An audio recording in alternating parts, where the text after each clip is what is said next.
we have to do three things. One is there are specific outcomes that are required to improve our economic and political climate and our governance. It may be ward committees in Mumbai, it may be indirect tax regime for the manufacturing sector, it may be right to information. Understand the value of this, and then in those specific campaigns let us forge alliances and support. And the industry has a big role because it has voice, it has access, it has resources. We require all three. So its voice, its access, its funding, all three are required, because you can't run a decent and honest campaign on a national scale without the industry's resources or its access or its voice. The second is, we have to go beyond our immediate or local concerns like the ward committee or the right to information, sectoral or local concerns, but look at the bigger picture in a non-confrontational manner. We don't view the issue as them versus us. We believe we are the establishment. Citizens are the establishment. You and I are the establishment. You and I are not some subjects receiving some largesse from somebody in Delhi or Mumbai. We are the government really. The people are the government really. In that sense, it is a collaborative effort, not an adversarial effort. And it's not a conflict that we are trying to create. It is a tension to change status quo that we are trying to create. Because none of us is happy with the status quo. The Prime Minister says, as the ultimate symbol of establishment, that we must change things. Even yesterday he talked about downsizing government, for instance. And day yesterday he talked about changing the bureaucracy and delivery. The day before he talked about reducing corruption. So the Prime Minister himself, the symbol of establishment is saying the establishment is wrong, status quo is wrong. So what we are trying to do is, how do you change the status quo without creating a conflict? It is not an adversarial situation. Therefore the industry must recognize that there is that space between status quo, which none of us want, and conflict, which none of us desire in a democracy. And this need not be something against the government or against the political party or parties. We actually have to collaborate with the political parties. In each party, and the parties at large, are seeking the same things that we seek. Take the 1997 August 15th resolution of the Parliament, 15th Independence Day. All parties together unanimously said India must change in the following ways. It is an expression of the national will. All parties unanimously saying this is what we want. But they are helpless in doing it because they have their own constraints. It is for us to help them remove those constraints. So we must revisit these assumptions, that anything that we do to change the governance is anti-establishment is wrong. We must therefore put in our money where our mouth is, and we must put in our effort and must give our voice and access. Because now even the ultimate establishment organizations like the World Bank, for instance, what is the World Bank saying in recent years? Corruption is an issue, governance is an issue.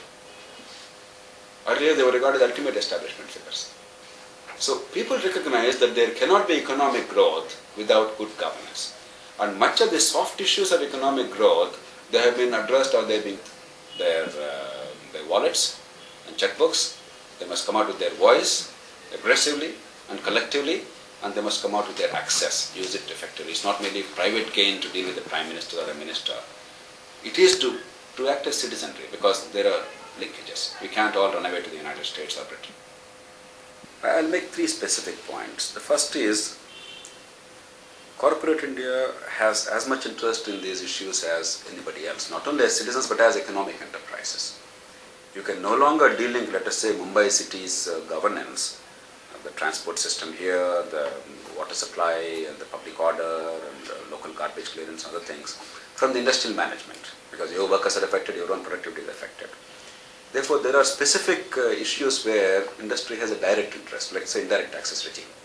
Right now, Lok Sabha is working with the industry, with the Vigilance Commission of India and the Central Board of Indirect Taxes, not in an adversarial way but in a collaborative way, to improve the indirect taxes regime so that there is transparency, revenue is protected, and industry-friendly procedures are put in place. It's a very nice collaborative process which everybody wants. And in all these areas, the industry must play a direct role because they have a stake in that. The second is the linkages between economic gain for the enterprise and the political transformation of India, the governance improvement of India. It is self-evident. Many of the soft options of delicensing, for instance, it's not by mere budget, by mere order, by a piece of paper you can change that. All that has been done or is being done in a significant measure. What is the one that is really the remnant now? It is about governance. It is about rule of law. You ask any entrepreneur worth talking to, he'll tell you Why he can't go to Bihar or Jharkhand despite enormous resources there? Why he can't go to Telangana or Andhra Pradesh because of Naxalism? Why he can't operate even in Mumbai city in many ways without paying off the mafia or somebody else? And why it is affecting our lives? And therefore, look at these linkages and look at the larger governance reform issues applicable to your state, your city and the whole country. But I can see the difficulty of them doing directly. Because A, you have to do your business first. You can't waste your time doing something else. B, if it seems to be confrontational, then you have consequences to your own business. Therefore, work with credible organizations. It may be Lok Satta, it may be some other organization, it may be Janadesh, it may be, there are many, many organizations. But credible enough, which have a larger enough picture, which look at the holistic situation and which know how to deal with the system, negotiate with the system in a collaborative way, not a confrontational way. Because we are a democracy. In a democracy, it's evolutionary, it's collaborative. And nobody is a villain. We are all victims of a vicious cycle. People who don't view politicians as some crooks, don't view bureaucrats as some bumbling nincompoops. See all of us as players who are trying our best, and how can we synergize? That requires a special skill to look at things in a different way and work through them so that you are insulated and yet things happen in a positive way. And the third is, in the ultimate analysis, the proof of the pudding is in the eating.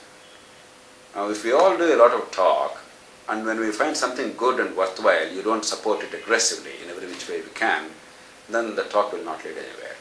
And the industry can do three things in that respect. One, wallets and checkbooks. When you find something good that's going, think like a businessman. When I put in money in a business, for the limited minimum input of money and energy, I want the maximum output, the profit. That's natural. That's what market economy is about.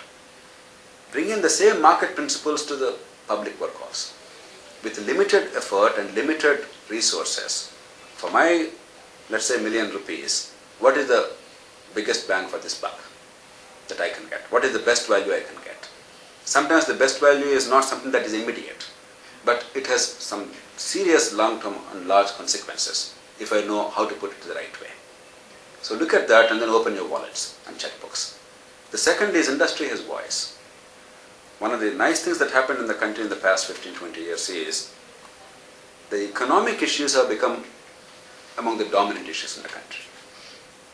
We recognize that fiscal deficits, economic growth rate, inflation, and many other foreign exchange reserves, they're all central issues to the future of the country, to job creation, etc. And therefore they have voice now. They have greater voice than ever before, even in the political decision making. Therefore use your voice and your clout. Third is, you have access. Don't use access only for petty personal gains for my sector, for some excise duty or something else, or for some personal aggrandizement, but do something more than that. Look at the bigger picture and use your access